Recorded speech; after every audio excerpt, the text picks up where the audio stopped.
menonton, jangan lupa like, subscribe, dan tekan tombol lonceng. Selamat menyaksikan. Menteri Pariwisata dan Ekonomi Kreatif Sandiaga Salahuddin Uno meluruskan terkait polemik tarif masuk ke Taman Nasional Komodo sebesar Rp3.750.000. Tarif tersebut tak hanya sebatas untuk tiket masuk namun digunakan untuk kepentingan konservasi di area Taman Nasional Komodo di Nusa Tenggara Timur.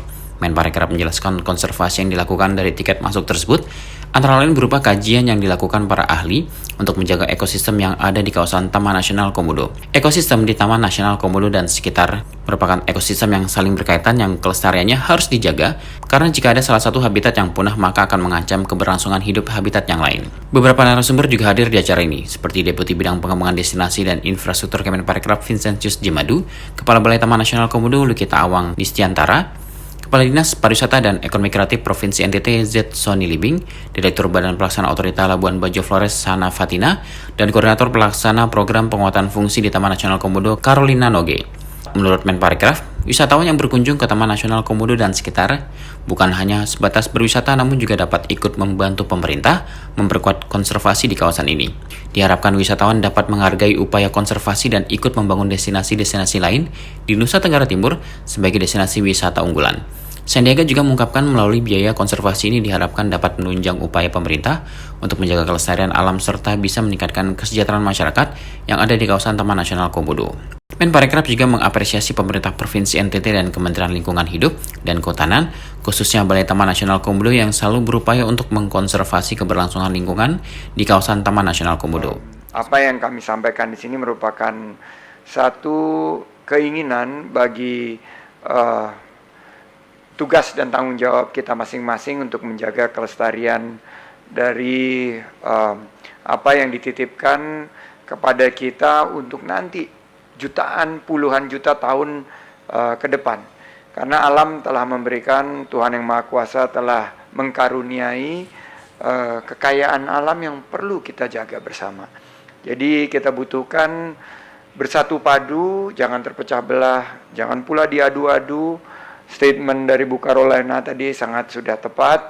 Nah, tentunya banyak pro kontra dan saya yakin banyak pertanyaan yang nanti akan kita carikan solusinya. Karena kalau dari segi ekonomi, saya ini dulu pengusaha juga, saya yakin yang tadi disampaikan Pak Vincent itu adalah semakin dilestarikan akan semakin meningkatkan kesejahteraan. Karena ujungnya kita ingin kesejahteraan bagi masyarakat kita, bagi khususnya para pelaku parekraf, UMKM, dan seluruh masyarakat Labuan Bajo, NTT, dan juga Indonesia. Itu yang ingin saya sampaikan dan harapannya diskursus kita nanti akan menghasilkan berbagai solusi dan inovasi dalam bingkai tentunya persatuan kita demi bangkitnya kita pasca pandemi ini. Dan tentunya agar destinasi yang kita sayangi bersama, kita kasih bersama ini berkualitas dan berkelanjutan.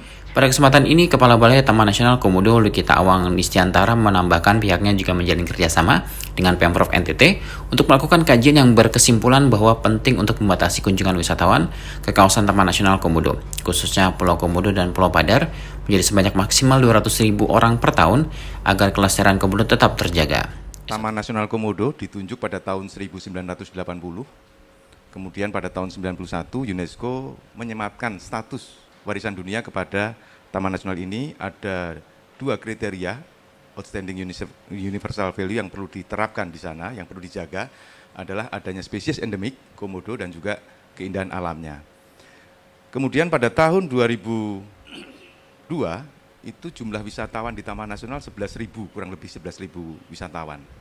Tahun 2013 naik menjadi 63.000 wisatawan, kurang lebih.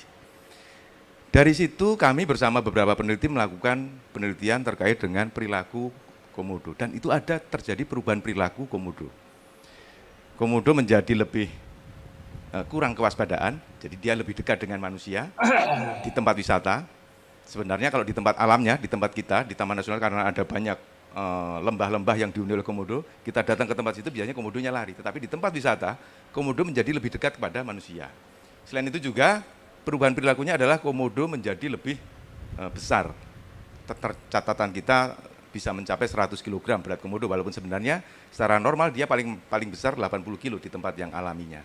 Ada beberapa perubahan-perubahan inilah akhirnya kita direkomendasikan untuk membuat wisata alternatif, kemudian menghentikan pemberian pakan kepada komodo dan juga mengembangkan destinasi baru.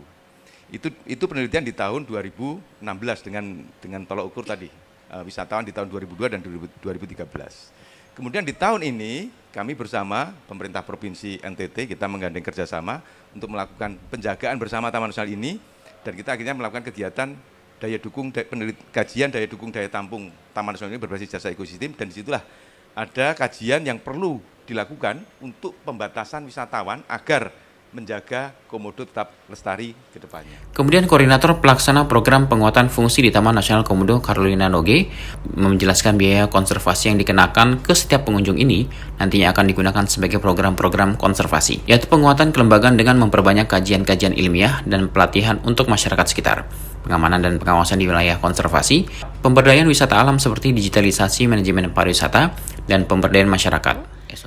Melakukan program-program ini berdasarkan nota kesepahaman dan perjanjian antara pemerintah Provinsi Nusa Tenggara Timur secara konkuren bersama dengan Kementerian Lingkungan Hidup dan Kehutanan.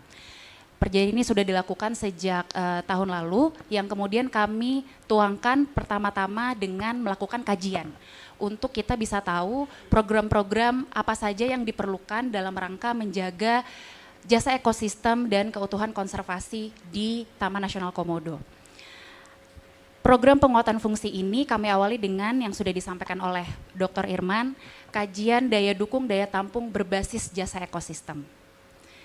Didapati beberapa rekomendasi dan salah satu yang harus diberlakukan adalah biaya konservasi harus diberlakukan bersamaan dengan harusnya adanya pembatasan.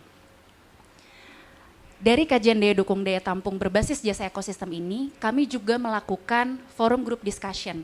Jadi bukan hanya terkait jasa ekosistem, tapi juga isu-isu apa saja yang terjadi di kawasan Taman Nasional Komodo, khususnya di Pulau Padar, Pulau Komodo, dan kawasan perairan sekitarnya, yang mengurangi jasa ekosistem kawasan tersebut.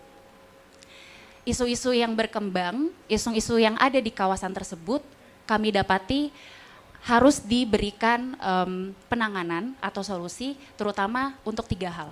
Yang pertama, pengelolaan sampah, yang kedua, tata kelola, dan yang ketiga terkait pengamanan dan pengawasan kawasan. Tim Eljan Media melaporkan.